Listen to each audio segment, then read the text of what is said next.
boys and girls. Welcome back to Miss Katie's Corner. For today's episode, I wanted to do another read aloud. And for today's read aloud, I brought the book Dear Mrs. LaRue, Letters from Obedience School, written and illustrated by Mark Teague. Take a moment to look at the front cover and come up with an I wonder question.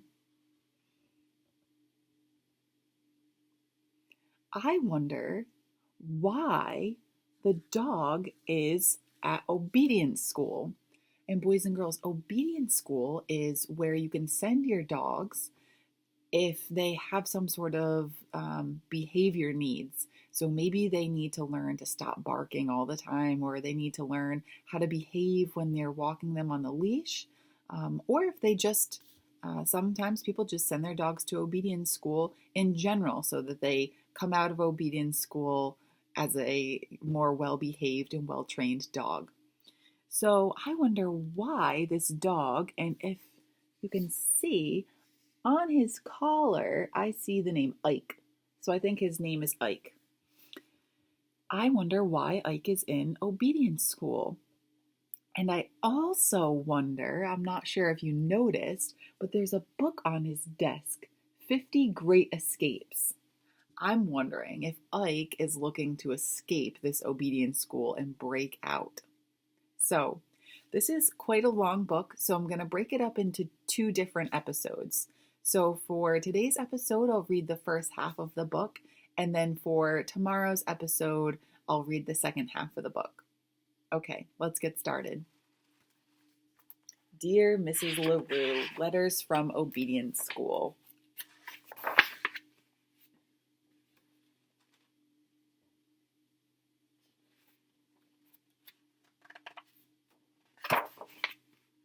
The Snort City Register or Gazette, which is the newspaper. September 30th. Local dog enters obedience school.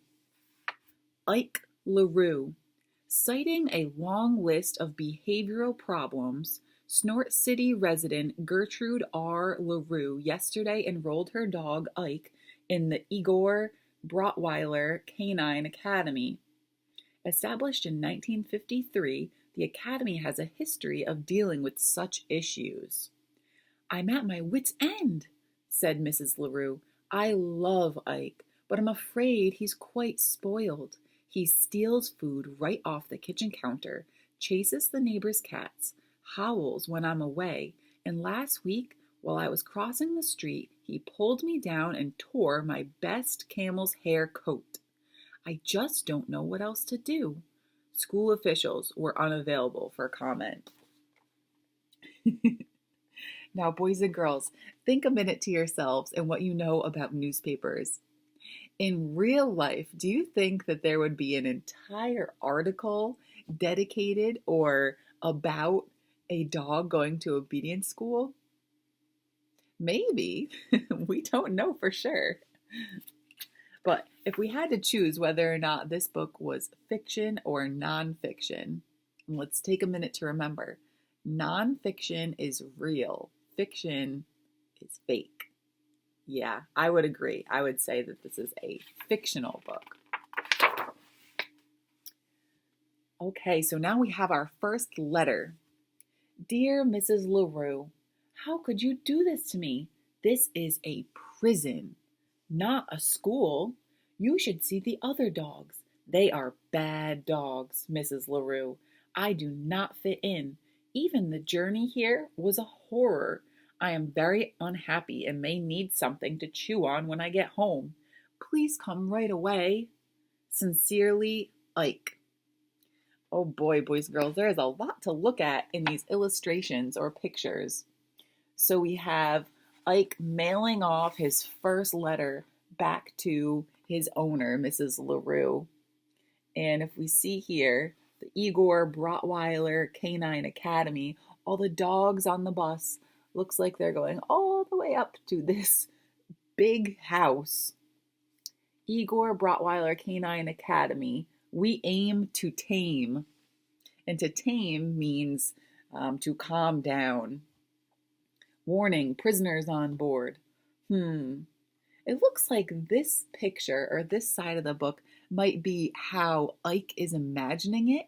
And then this side, where you see sauna this way, pool this way, you see um, palm trees in the background, flowers, other dogs playing. I see a thought bubble from Ike's head, and this is what he thinks he's locked in. But in reality, my goodness, looks like he has a pretty good situation. But sometimes what we do is when we have to do something new, we think about it in a way that we exaggerate reality, right? So maybe we think about our first day of school. We're all really nervous, and that includes us teachers too. I'm really nervous the first day of school. But in reality, everybody's so nice to each other, and the school is a wonderful place. But sometimes in our heads, we think of it as, oh, this scary, scary place.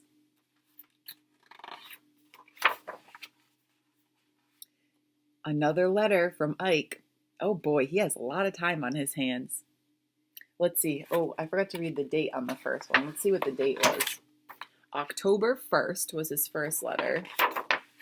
October 2nd. He's writing a letter every day. Dear Mrs. LaRue, were you really so upset about the chicken pie? You know, you might have discussed it with me. You could have said, Ike, don't eat the chicken pie. I'm saving it for dinner. Would that have been so difficult? It would have prevented a lot of hard feelings. Needless to say, I am being horribly mistreated. You say I should be patient and accept that I'll be here through the term. Are you aware that the term lasts 2 months? Do you know how long that is in dog years? Sincerely, Ike. So on this side we have reality. Let's see what Ike's actually doing. Looks like he's sitting at his typewriter. He has a bowl full of dog treats. He has some fancy feast dog food. He has his belongings. Looks like he has a nice comfy room. And then we see what Ike thinks of. And it looks like he's eating the chicken pot pie, right? And Mrs. LaRue, I'm assuming this is Mrs. LaRue, his owner, is saying, huh? Let's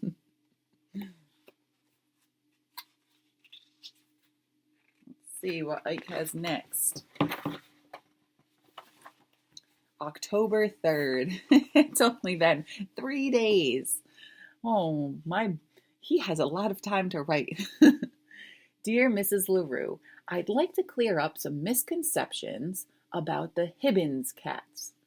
First, they are hardly the little angels Mrs. Hibbins makes them out to be. Second, how should I know what they were doing out on the fire escape in the middle of January? They were being a bit melodramatic, or melodramatic means they were overreacting. Don't you think the way they cried and refused to come down? It's hard to believe they were really sick for 3 whole days. But you know cats. Your dog, Ike. So, Ike is thinking of the time that he chased Mrs. Hibbins' cats all the way up the fire escape. And the way that Ike is thinking of it, or remembering it, is you can see all the way down at the bottom, he has 2 food bowls in his hands and he's saying, what? Come down, I want to help you. In reality, when dogs chase cats, they're usually not trying to help them, right? So it seems like Ike is remembering things a lot differently. Just like the chicken pot pie, I highly doubt that Ike was sitting there with his little bib on, getting ready to eat the pie like that. From the first news article, Mrs. LaRue said he jumped and stole it off the countertop. So it seems like Ike has an issue with remembering things how they actually happened. Dear Mrs. LaRue, this is October 4th. You should see what goes on around here. The way Warden, Miss Klondike, barks orders is shocking. Day after day, I'm forced to perform the most meaningless tasks. Today, it was sit and roll over all day long.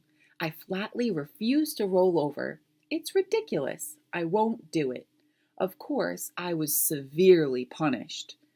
And another thing, who will help you cross the street while I'm away? You know you have a bad habit of not looking both ways. Think of all the times I've saved you. Well, there was that one time anyway. I must say, you weren't very grateful, complaining on and on about the tiny rip in your ratty old coat. But the point is, you need me. Yours, Ike. So, this is what's actually happening. It looks like his teacher, looks like the other dogs are having a great time. And if they sit, they get what? Here, let me move it closer. What's in the teacher's hands? A box of dog treats. So if they sit, they get a dog treat. And the way that Ike is remembering it is guards taking him off if he refuses to sit.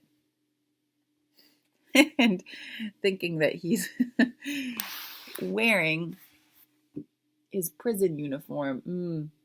Seems like Ike is not telling Mrs. LaRue the truth. Dear Mrs. LaRue, this is on October 5th. The guards here are all caught up in this good dog, bad dog thing. I hear it constantly. Good dog, Ike. Don't be a bad dog, Ike. Is it really so good to sit still like a Lamox all day? Nevertheless, I refuse to be broken. Miss Klondike has taken my typewriter. She claims it disturbs the other dogs. Does anybody care that the other dogs disturb me? Yours, Ike. You can see how it's printed from a typewriter here, and then down here, that's his handwriting. So it looks like Ike is having a pretty good time, but he's not telling Mrs. LaRue what he's actually doing. He has the music blaring, he's reading a book, he has dog treats and gourmet dog food, and he has a blender. He's making a smoothie. Oh my goodness. He's propped up on his comfy pillow. But the way he makes it out to be is that Miss Klondike, his teacher, has ripped away his typewriter and has him sitting all alone, no drooling, no fooling, with a ball and chain. Is that actually what's happening? Nope. Ike is exaggerating quite a bit.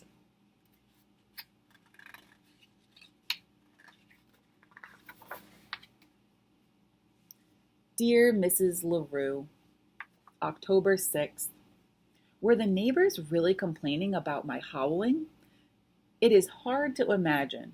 First, I didn't howl that much. You were away those nights, so you wouldn't know, but trust me, it was quite moderate. Second, let's recall that these are the same neighbors who are constantly waking me up in the middle of the afternoon with their loud vacuuming. I say we all have to learn to get along. My life here continues to be a nightmare. You wouldn't believe what goes on in the cafeteria. Sincerely, Ike. P.S. I don't want to alarm you, but the thought of escape has crossed my mind.